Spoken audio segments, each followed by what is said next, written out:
here? She wasn't feeling well. Would you please stand? I'd like to recognize her before we get started. My wife is Rosa Smith. She's put up with me for 50 years, so give her a big hand for that. I would like to make a brief statement before I take any questions from the media. I have been teaching and coaching for a long period of time because God has blessed me to bless others. Without Him, none of this would be possible. I have been in education practically all of my 75 years. In 1955, I started first grade at then segregated A. Weathermark High School located in Boyce, Louisiana. After 12 years, I attended Paul Quinn College at HBCU in Waco, Texas, where I lettered in baseball for 4 years. In 1971, my first teaching and coaching job was in Rapides Parish. 2024, 53 years later, still teaching and coaching in Rapides Parish at Peabody Magnet High School. My coaching career has truly been a blessing working with young men at Peabody trying to make a difference in their lives. We have won a lot of games and championships, but most of all, we produce productive members of society. Personally, I have been blessed with the induction into 4 halls of fame. Most recently, enshrinement into the prestigious and worldwide Naismith Hall of Fame class of 2024, in which there are only, make a correction, 450 members, including this year's class. In closing, I would like to thank Mr. Stewart for his support and all the Peabody family and community over the years. Mr. Powell, superintendent, and his staff, and the school board members. Also at this time, I would like to give a special thanks to my family, who have been very supportive of me throughout my career. As I mentioned before, my wife, my son, Kevin Smith, who is my assistant coach, and my daughter, Dr. Kamisha Smith-Ross, who works at Southern University in New Orleans. And her son has blessed me with a great grandbaby, JC, which is now 2 months old.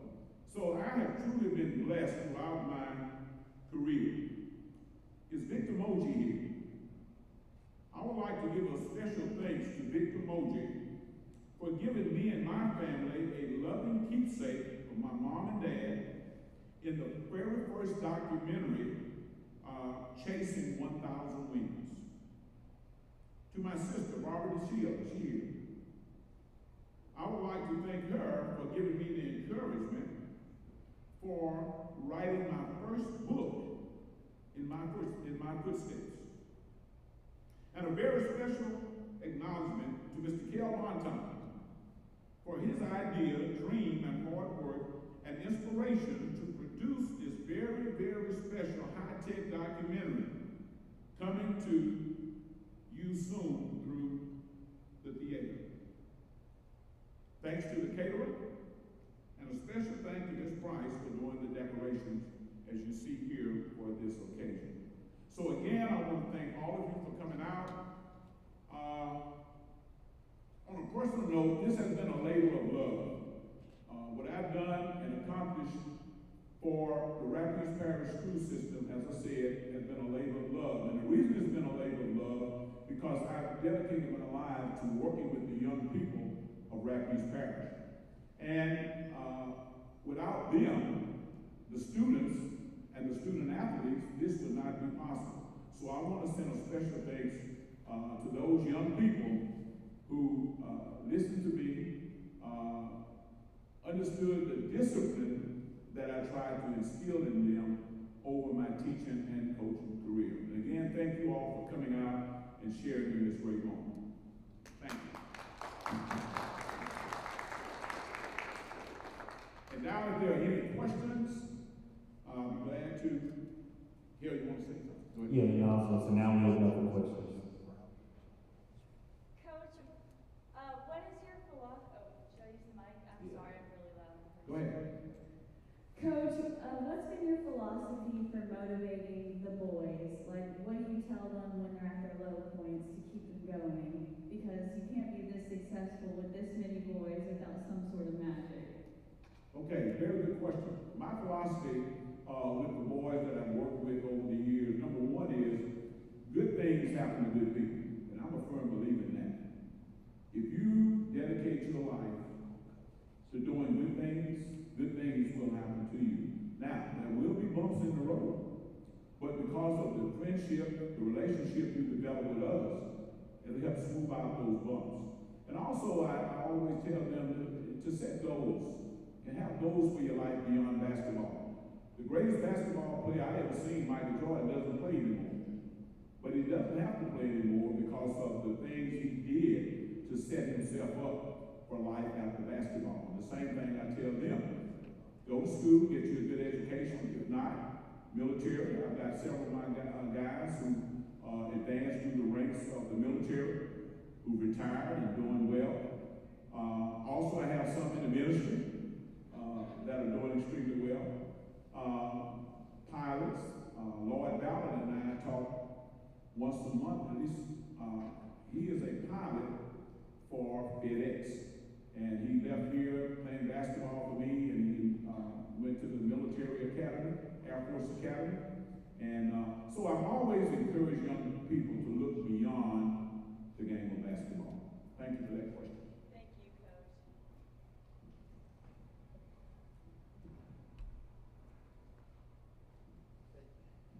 How is it about the KLB? Coach, you've won more games than basically anyone in the country. You've been inaugurated in the Hall of Fame. You've won 10 state championships.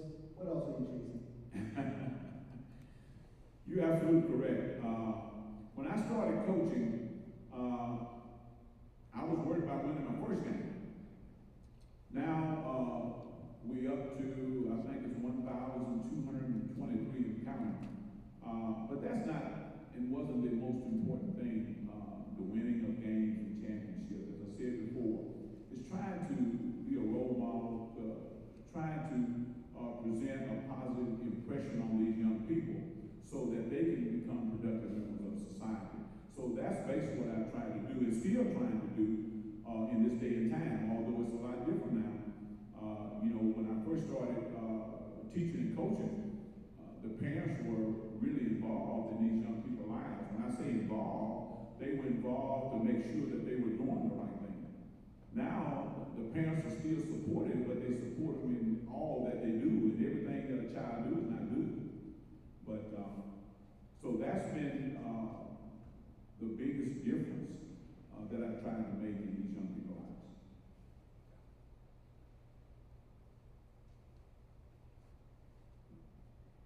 Coach Smith, do you have a message for the community as a whole that loves you so dearly? Again, I didn't hear you. Do you have a message for the community as a whole that loves you so dearly? Like a final message? Message for the community? Yes, sir. I hear you. The first thing I want to say is the community has been very supportive of me and Peabody basketball. We've gone to several state championship games, and when we go, we call it Pack the House. We played in the Cajun Dome, we played at LSU, and currently playing at Burton Coliseum in Lake Charles. And usually when we play, those games will sell out. And because this community has really gotten behind this team. But I can tell you this, one time we played and there was an empty Coliseum. There were no people in the gym except for the two teams and the officials. Because everybody knows that was in 2020 during COVID year. So I've experienced all aspects of coaching, all aspects of things that have happened over my 54 years of teaching in Rapides Parish. When I started out, as I said earlier, I started out in a separate school system. We have a segregated school system. But over the years, we've infused and done different things to, integrate the school. And it's been for the best. When I first started out, it was like them against us, Peabody against Tioga, Peabody against Pineville. But over the years, I think with the different superintendents, the schools have come together, so we more or less support each other. Thank you so much. Okay. Coach Tony Brown, Eyes Open Radio Network, and of course the Peabody Awards Nation Network. I was at that game, Coach, when hardly anybody was in the stadium, so what an honor and a blessing it has been for me and my staff to be in our 25 years of broadcasting the network for you.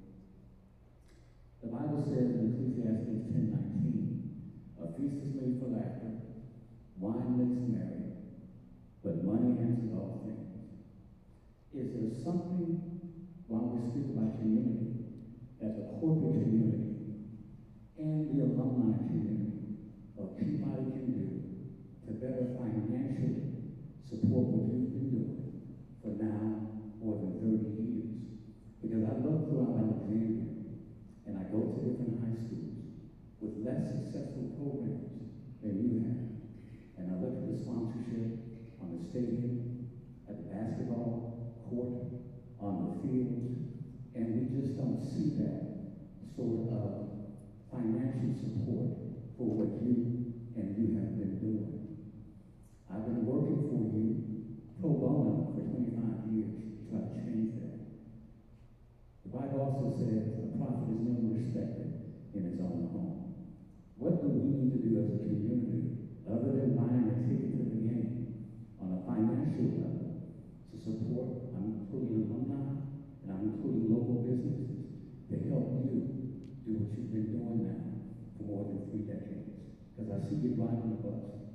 I see you coming out of your pocket to buy food for children, student athletes, when they're abroad, when the money is short.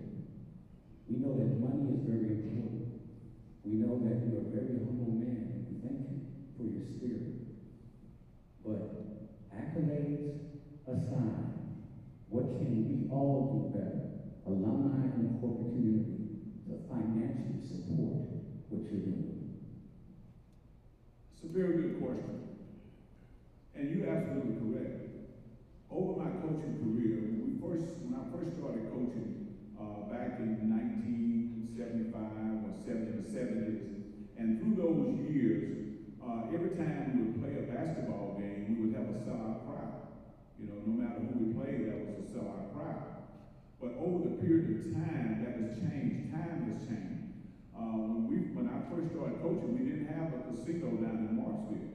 So when people got together, they got together at the ball games, not at the casino. So that's been one of the things that have taken away from our attendance. And as all of you know, the money that goes into the sports program comes from what you receive at the gate. And we were very fortunate early with Sellout Crowd that we had a budget of $25,000, $30,000. Now that was back in the early 70s, 80s, and 90s. Now our budget has been reduced down to $10,000 a year because of the attendance. And as I said before, football, basketball survives on the fans, on the attendance. And also football and basketball has to support the minor sports like baseball, softball, track, because they generate no revenue. And you're absolutely correct about the corporate sponsors. The corporate sponsors help us quite a bit when they sponsor broadcasts or when they purchase banners to go up in the gym and on the football field. I know that Peabody is not located in a market area, so we don't have the business district that come in, and if you walk in my gym right now, you would not see one sponsorship, not one, because like I said, we're not in a financial area. But through the radio broadcasts, and we go out and try to solicit different businesses our football team and basketball teams and other things. And also, you said about the alumni. The alumni, yes, very, very important, because they have to give back. You know, what they receive, they have to give back. And a lot of 9 chances out of 10, you know, they kind of forget about the old alma mater. But I've been here, and to tell you the truth, I probably spend more of my money on basketball than I receive. But it's all good. I mean, I'm in this thing for one reason, and that's to help young people. But I wish we did have more corporate responsibility.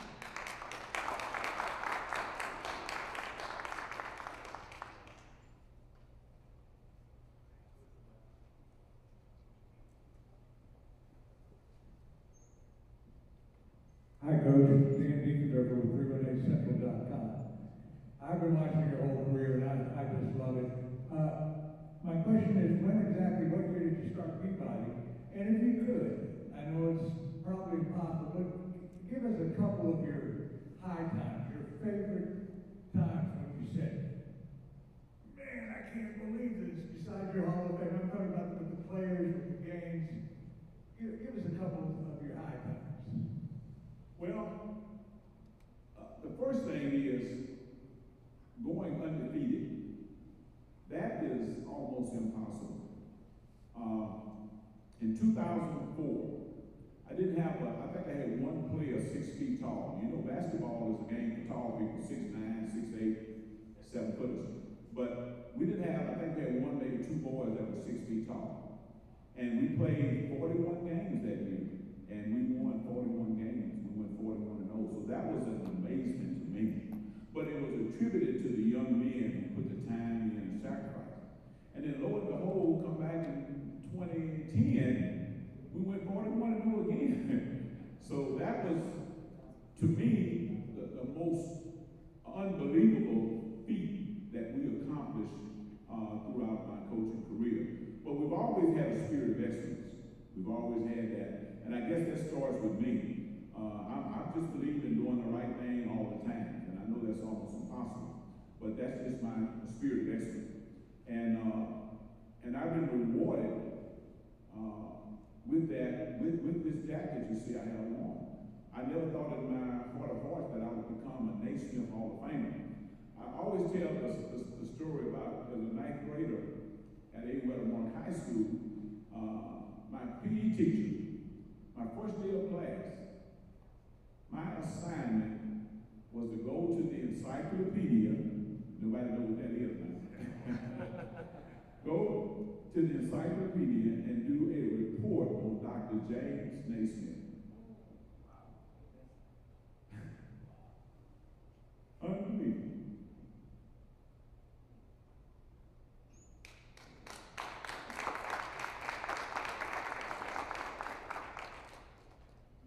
And I sit here today with this jacket on. Unbelievable. Okay.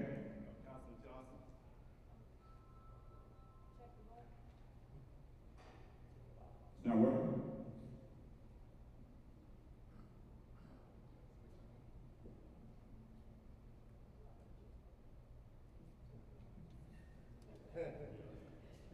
Coach Councilman Johnson here.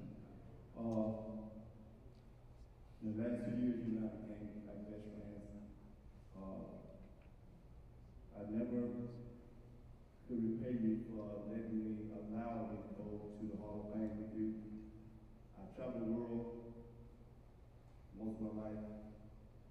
That experience was one of the best experiences of my life being with you when you received that jacket that you have on. Never forget, you beat me in 1978, you beat me when I was playing basketball, so I can give you for that. But I want you to share with the audience about the experience of the Hall of Fame that weekend in October. Okay. Good question. I received a call in I guess in the fall of 2024 that I was being 23 rather, that I was being nominated for the Naismith Hall of Fame. That was just a nomination. And kept it under wraps because I knew in the heart of hearts that this was not going to happen. You talking about guys like Magic Johnson, Michael Jordan, Larry Bird, and my name being mentioned in that, I just didn't think that was going to happen. I said, okay, sir. So then I got a call on April Fool's Day saying that they were flying me to Phoenix, Arizona to be presented before the nation and the world. This was at the Final Four of the basketball. That I was had been enshrined or selected to be inducted into the Naismith Hall of Fame. And from that, it was just like a dream. After that, I was getting phone calls from all over, congratulatory notes and things of that nature. And then the Hall of Fame was supposed to be in August, but because of the Olympics, they pushed it back to October 13th. And I got a letter saying everything, all the red carpet and everything would be rolled out. Now, I'm a country boy now. I'm from Rapides Parish, rural Rapides Parish, about, 10 miles above Boyce, Louisiana, in what we call the Piney Woods. So I get a notice, I get a plane ticket, I got a stretcher limo waiting on me at the airport. My God. And from there, I was taken to this big resort, my family and I. And the first day I got there, I said I wanted to go and tour the resort. So I got off the elevator to go to the resort, and about 100 people attacked me for autographs. I said, my God, what is this? You don't even know me. And they were walking up to me, wanted me to give autographs, and they said, did you really play baseball in college? I said, how do y'all know all of this stuff?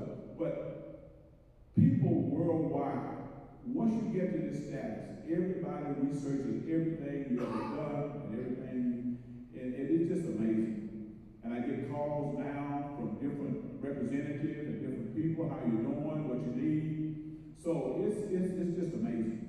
It's amazing. And we were invited, my team has been invited back, and we're going back up to Springfield, Massachusetts in a couple of days to participate in the Martin Luther King Hall of Fame class. So it's just kind of really interesting. Coach Smith. Yeah. Okay. He's been fully through also today.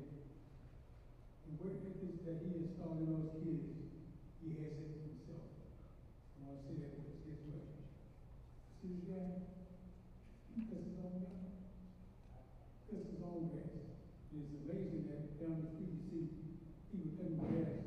And they have lawn service, but he cuts his own grass.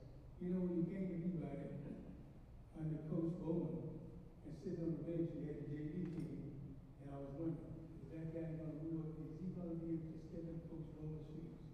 And I could say, I'm down in here counting in the total, because he has fulfilled those shoes and gone beyond. I want to congratulate you and thank you for the work that you've done. And one time before, he was at the courthouse more than me, because every time he would win a championship, he would help at the courthouse. So he's been at the courthouse more than I have. But I want to congratulate you. You really lifted some pain off me during the time of your announcement that you went to Naismith. Because we had some family there in my family. My wife and I was really picked up by you being named. So that was a highlight of our career, of our life when you were in Spencer Street. So thank you for the job and keep pushing. I don't know where you're going, but you got your foot on the gas. Thank you very much.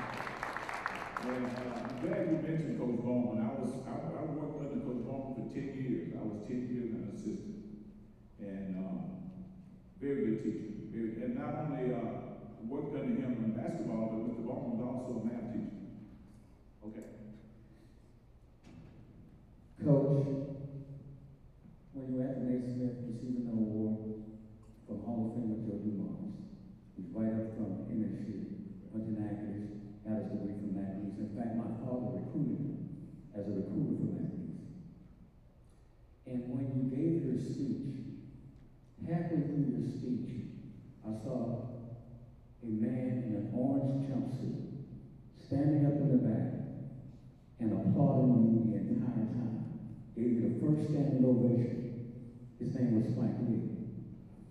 did that moment feel? And, Coach, you've been at it a long time. You have more than 1,200 wins. Inquiring minds want to know, how many more years do you have in you? Because you look like Dorian Gray. You have a painting somewhere in your house of a youthful Coach Smith because you look wonderful. But if you live close to the time that both your parents lived, who were octogenarians into the 90s, Coach, we think you still got another 15 or 20 years in you. So people want to know, how long will it go? And how long will we be able to keep you doing what you're doing? Two good questions. Correct, Joe Dumars. I coached against Joe Dumars when he was in high school at Magnet Central. And you talking about a phenomenal player, outstanding player. And his coach and I were best of friends.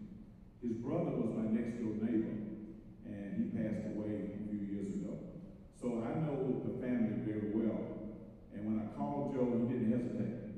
He accepted, being my presenter. And he texted me for Thanksgiving, and he called me for Christmas, saying that he wanted to talk to me after everything settled down after the holidays. How long I'm going to do this? I would say, like I tell everybody, it's getting close. It's getting close. I've seen a lot of changes. I've been through a lot of changes, and it's just truly been a blessing that I've been able to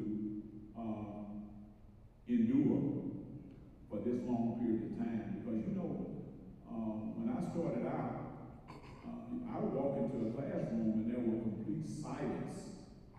The students were sitting there waiting on instruction. Now I walk into a classroom, I have to scrape them off the ceiling. They all over the place. So, but I'm still able to deal with that. Kids still respect me knowing that I have their interests at heart.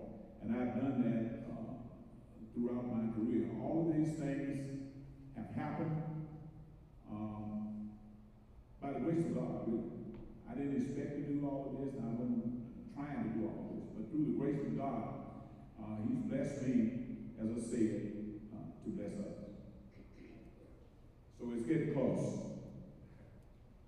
Coach Patrick Moore, it's good to see you here, and you're one of the smartest men that I know. Because you started off introducing and thanking your wife. That's a good thing. Of all the young people that you have mentored and that have looked up to you, today, you talk about needing height in basketball. I see a man that's probably about 12 feet tall, sitting in an orange jacket. And that's awesome. And when you get that big and you help so many people, it takes a lot out of you. It does. And you look good. So there's some magic. There's something that you're doing. And I'm talking about personal, not family, not school board, not anybody else in support. Just one-on-one when you look in the mirror. What is it? What is it when you're down that gets you back up? Very good question. What you see here today is a product of Zelda Scott Smith, my mother.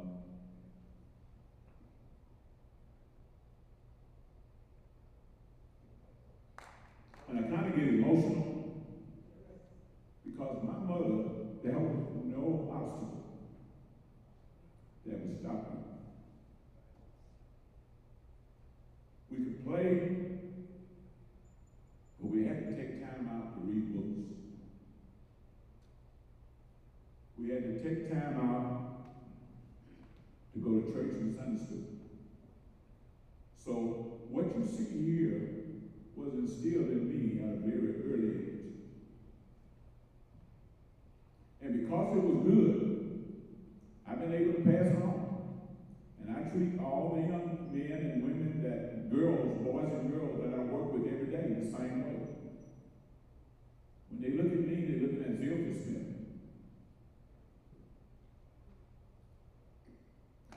Somebody that demands you're very blessed. Good question. Thank you so much. And when I look in the mirror, that's what I see.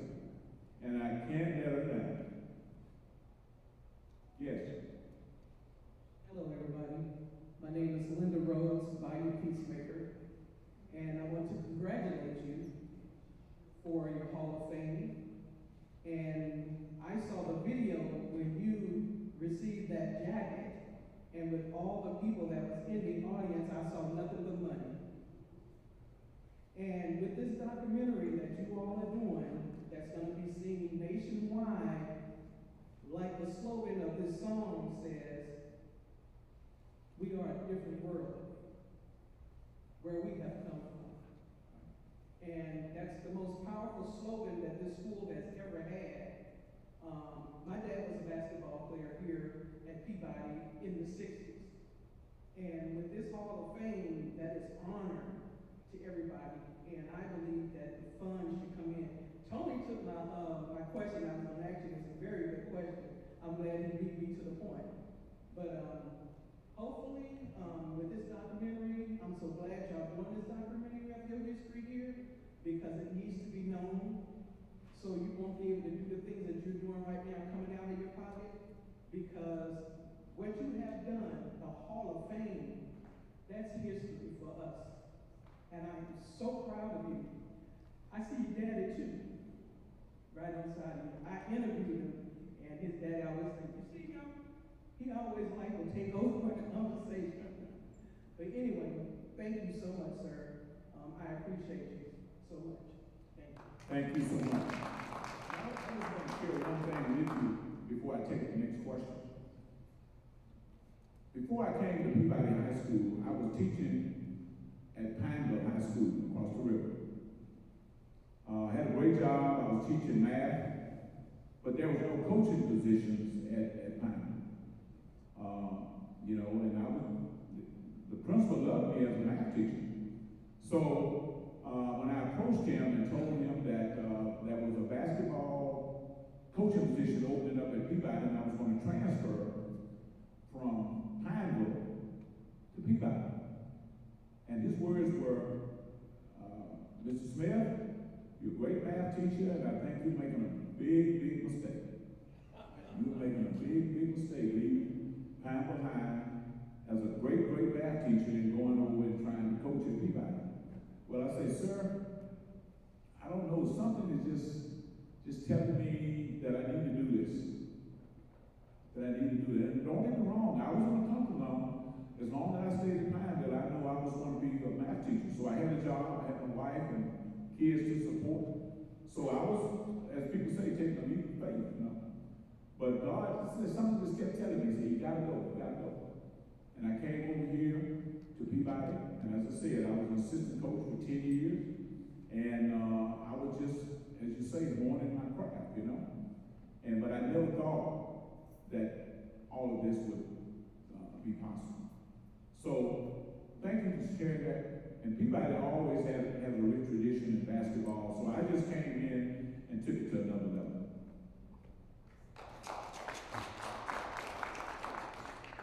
Coach Smith, I want to say congratulations again, and I'm sure we are all on that same accord with how excited and how grateful we are to have you here in our community coaching our boys.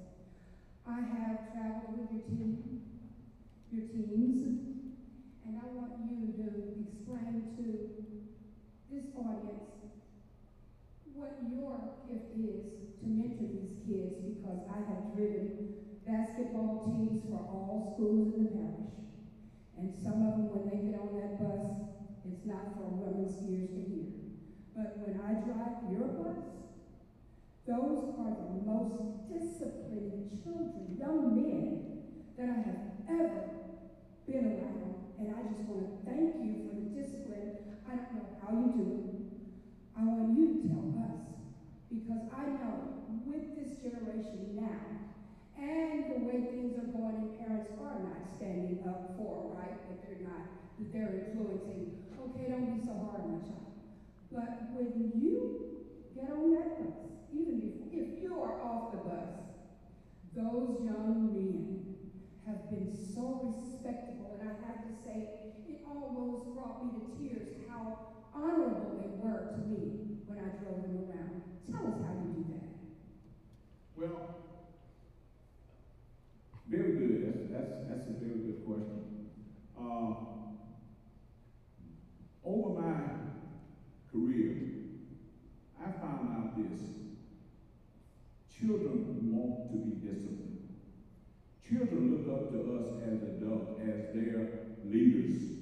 They don't know what where to go, which direction to go in, and they depend upon us to point them in the right direction. Of course, they're gonna like it if you let them do what they want to do. They're gonna love that. But they respect you even better when you're pointing them in the right direction. And these kids that I've worked with here at Peabody and at Peabody High School, it wasn't any different. They knew that they had a man standing in front of them that was going to point them in the right direction. Not sometimes, but all the time. That's the key. All the time, you got to point them in the right direction. You can't say, oh, okay, baby, that's all right. No, that doesn't work. You have to be consistent. Just like on your job, you have to be consistent. And you're going to be promoted, and you're going to get all the accolades, but you got to be what? Consistent. And that's the thing that I've been doing in my coaching career and teaching career over 54 years.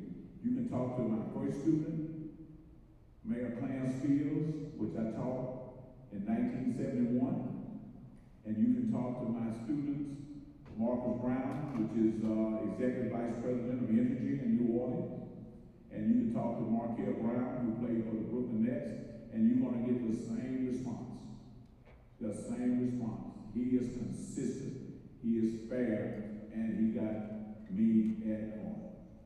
Thank you.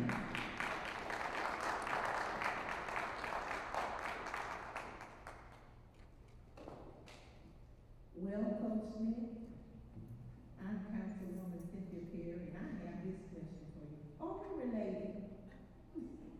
Are we related? I can't hear you. I got an echo. I said this is Councilwoman Cynthia Perry. Okay. And I wanted to know if we were related, being that we from Taylor Hill together. But seriously, I want you to know, Coach Smith, that you were my teacher here at Peabody. When I thought that I couldn't do math, you showed me something different. And as I got older, and I sit in this position that I'm sitting in, I look back at you. I said, he's from Taylor Hill. I'm from Taylor Hill. Right. So you showed me just what I could be, simply from being from the same place that we was raised in. I appreciate you for that. I've always respected you. I've always admired you. Because when you think of a country, a little country town like Taylor Hill, you never think that anything good could come out of there. You came out of there. I came from there. And we saw just what God can bring from Taylor Hill. I want to thank you for being the coach that you are. I want to thank you for coming by in the morning and saying, hey, how's it going? You don't know how much that means to me. And someone needs to hear that someday. You doing a good job. I appreciate you for that. And may God continue to bless you on this journey that you're taking. Thank you so much. And I just wanted, and she's absolutely correct. Taylor Hill, Louisiana. I had a press conference up in Springfield at the Hall of Fame, and they wanted me to talk a little bit about myself. And I said, well, I'm from Taylor Hill, Louisiana. So they said, how close is that to New Orleans? I said, not close at all. And the gist of that is how you get from Taylor Hill, Louisiana to worldwide recognition. And as I said before, and my mother used to tell us this all the time, it's not where you come from, it's where you're going. And as Tony Brown said a few minutes ago, my brother and I don't know if my sister made it or not, but we grew up in the community I grew up in. We could see 1, 2, 3, 4, 5, 10 people a day that were 100 years old or better. That's right. I grew up around a lot of people that had reached the age of 100. And my dad, I think, was the last to approach that age. He passed away last year at 99 years old. But that wasn't unusual for me growing up and getting that wisdom from those people. So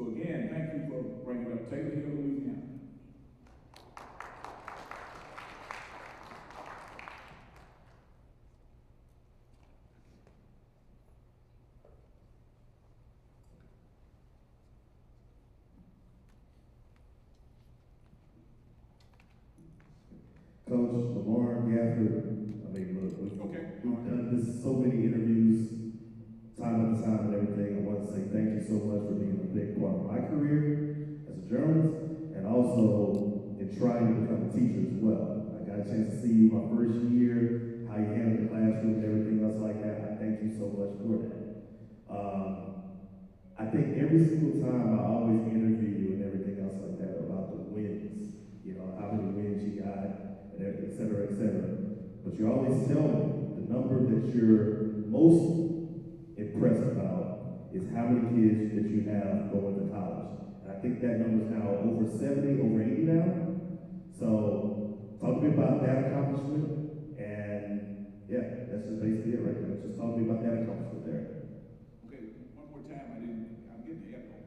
Okay, I was just saying, you know, we always talk about the wins, how many wins you have and everything else like that, but your most important number is how many kids you got pushed to college.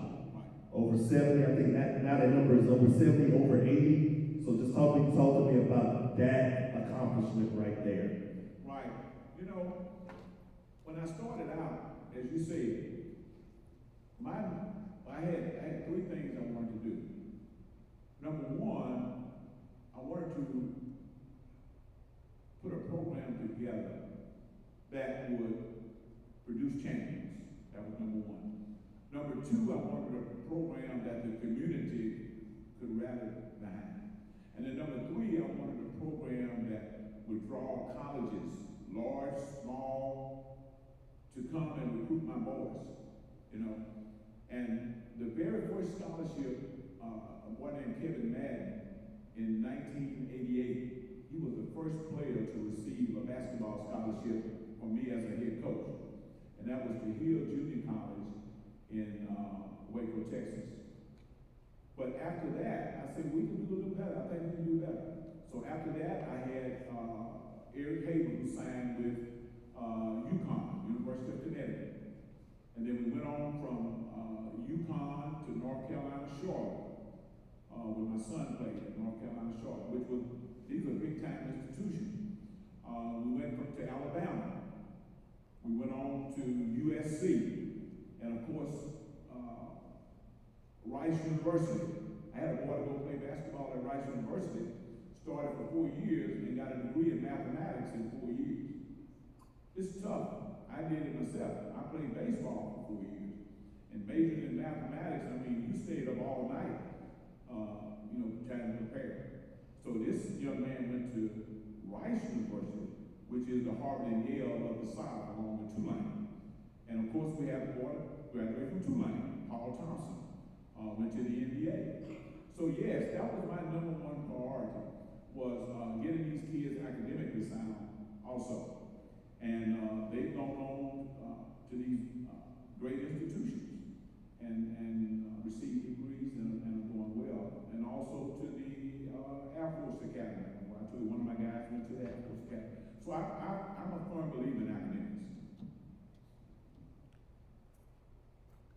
Coach, first I want to say congratulations being a student of you and Coach Bowman. On top of being a student, being one of your colleagues over here at Peabody. And, you know, and now just following your career. Many of your players, Coach Smith, come from challenging backgrounds, often facing poverty and limited opportunities. How did you balance being a coach and also being a father figure? Now, I got a long question, Coach Smith, so just bear with me. Okay. All right. How did you help them navigate both on and off the court, break the cycles of poverty, and inspire others in the communities? Additionally, what advice would you give to aspiring coaches that want to walk in your footsteps and that want to make that meaningful impact to these young men and women that you guys are working with on a day-to-day basis? Very good question. Very good question. You're absolutely correct. I do work with majority of at-risk kids. And when you say at-risk kids, as you said, you mentioned poverty. You mentioned also single parent. You come out of single parent home. I've also coached kids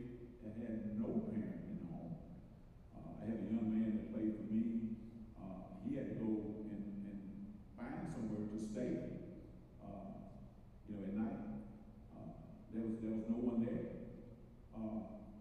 So coming from humble beginnings myself, and knowing that all things are possible, and as I told you, my mother, that there was no such thing as no.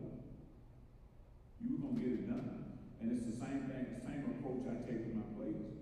You know, I take them home. I've been in every corner of Alexandria, taking players home, every corner. So I know more about Alexandria than anybody. But I do know that when they come out of these situations, I have to put my best foot forward. I have to show them, and I do that through my basketball. By all of them are the same. I don't have a great player, a bad player. They all are the same. They all have to work the same. You know, some coaches, they'll say, well, this is my best player, so today you don't have to do, no. Everybody's going to do the same thing every day. And also I try to take them, show them different experiences. I take them to places like basketball games, like we go to Houston, we go to Alabama, we go to Texas, different places we go to, and I try to put them in the best of hotels. You say, well, how do you do that? I don't have a budget. But for some way or another, we can get it done. I take them to restaurants. Now, Thursday morning, we're going to get on an airplane and fly to Springfield, Massachusetts. Guess what? That's going to be some of the boys' first time getting on an airplane. The very first time getting on an airplane. So just think the impression that that's going to make on them. And that's what I tried to do. I tried to get them to think outside of the box. This can happen. This can happen for you. And Markel Brown was raised on Main Street, right across over here. Now he's one of the best basketball players in Italy. And I would gather to say, he's probably a multi-millionaire because he doesn't spend any money. Any money. But that's what I try to do. I try to introduce them to things that they don't see every day. And it's work. It's work. These guys have gone on, and I had a guy, we had homecoming, back in October, and a guy came in a truck I had never seen before. What they call this new truck? Tesla? Cyber truck. This boy had to walk. I had to go pick him up and come to practice. Now you got a cyber truck, whatever that is. But that's what I try to do. That's what I try to do over my career. Thank you. That's a very good question. Was it another part? Yeah. So how do you put all of that knowledge that you had in a bottle and sell it to the other coaches in the community? Okay. Good. Another good question. The first thing, you have to take the kids at heart. You have to do this to help kids. You know. Of course, I've gotten all of this stuff, but I didn't start out doing that. And I'm continuing to do the same thing. I'm trying to help kids. I'm trying to help them academically. I'm trying to help them athletically, and I'm trying to help them morally. You know, a lot of my guys are now, they work for the criminal justice system. You know, and I try to use them. I say, look, man, y'all don't want to go see these guys. You don't want to go see them. Stay away from that. So that's what I try to do, and I tell young coaches today, get involved with your kids. It's more than X's and O's. It's more than wins and losses. We're going to take about 2 more questions.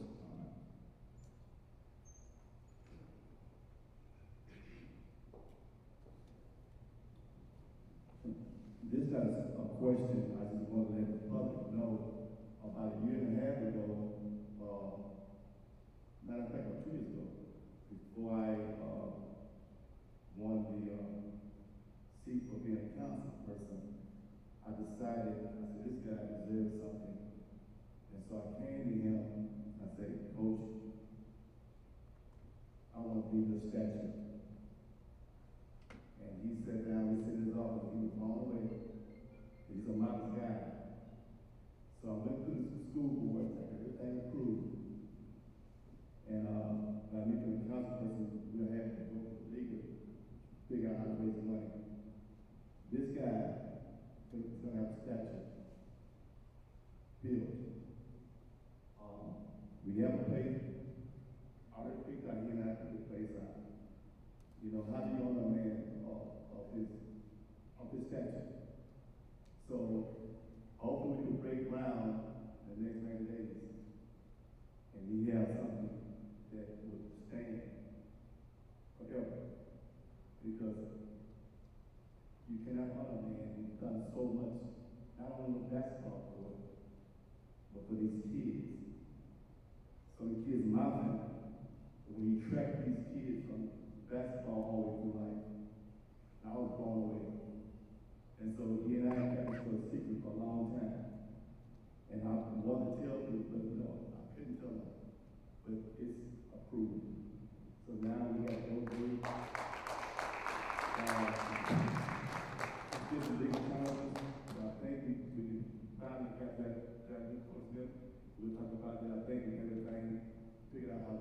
so all sponsors, we will be coming around and ask you guys to do or put in just a little bit to honor this great person, Bo Smith.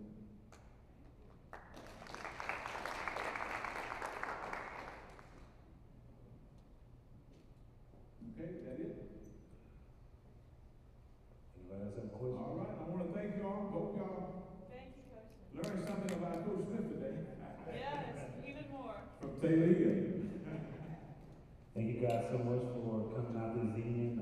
Thank everybody who made this possible, for everybody for coming out. We do have a meal for you guys prepared that's been catered by inductee Kitchen, so please, please, please do not leave without getting you a bite to eat. Again, I want to thank you guys on behalf of me and Coach Smith for coming out to this press conference. Thank you guys so much. Be safe and God bless.